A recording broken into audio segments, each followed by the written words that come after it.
What's up, guys? Hope you're in good health. People, CET results are out, and by now, your gross position must be fairly clear to you. All is not lost yet, as you should still not rule out the Pgdm programs, for they consider diverse parameters for admitting students. And yet, there are other ways of getting into good colleges. How? Let's find out.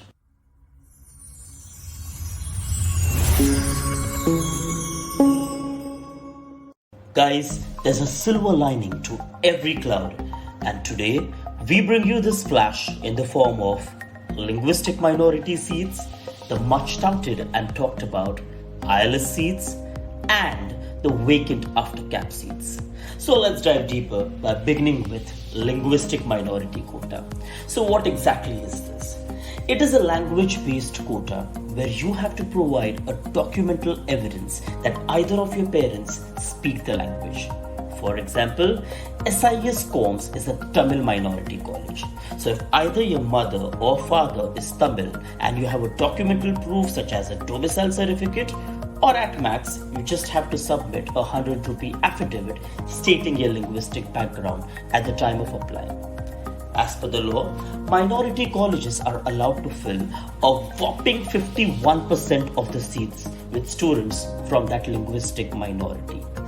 The admissions are done by the concerned college based on merit, on the basis of the CET score and as per the guidelines laid down by the DTE.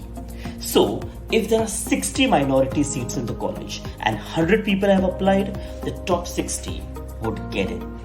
So let's take a look at colleges which have such linguistic minority in order of their rankings. We have also indicated the tentative cutoffs based on last year's admissions.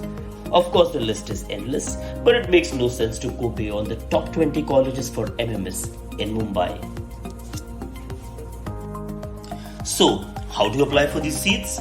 Well, if you're applying for Pgdm, then while filling the form, they'll ask you if you belong to the minority. And for MMS program, it is during the CAPROUNDS when you select a particular college in your preference list. So I hope that I have put some smile on grumbling faces.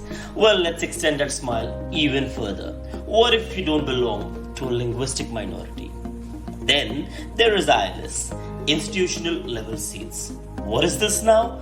Out of the total seats in some colleges, 10 to 20% seats are reserved as ILS. So 120 seats, 20% of that translates to 24 seats. Those will be ILS. Now there are some important points to note over here. Every college does not have ILS. So you will not see JBIMS, SIMSRI having ILS seats. Preference shall be given to Maharashtra state candidates for these seats. Also, admissions will happen on merit basis.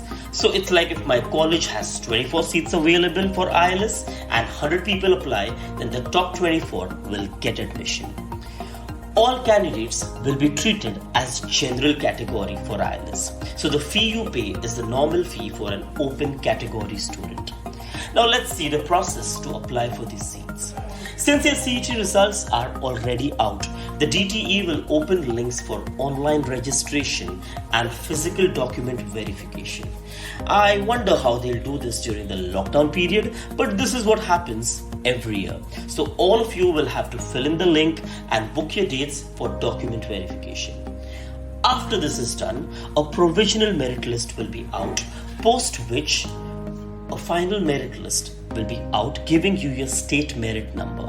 It is after that the CAPROUNDS begin. Around the same time, colleges will start advertising their IELTS on their individual websites. So you can simultaneously apply for the CAPROUNDS as well as individually apply to the colleges for IELTS through their websites. This is how the advertisements look for IELTS. So here it is for WELINGKARS, here it is for SIES. If you see SIES is charging a small application fee of rupees 1500, well, that's up to the college. Guys, hope you have got a fair idea about IELTS adverts. Now let us take a look at the IELTS seats in some colleges as per the ranking. Again, the list is endless, but we have taken only some few colleges.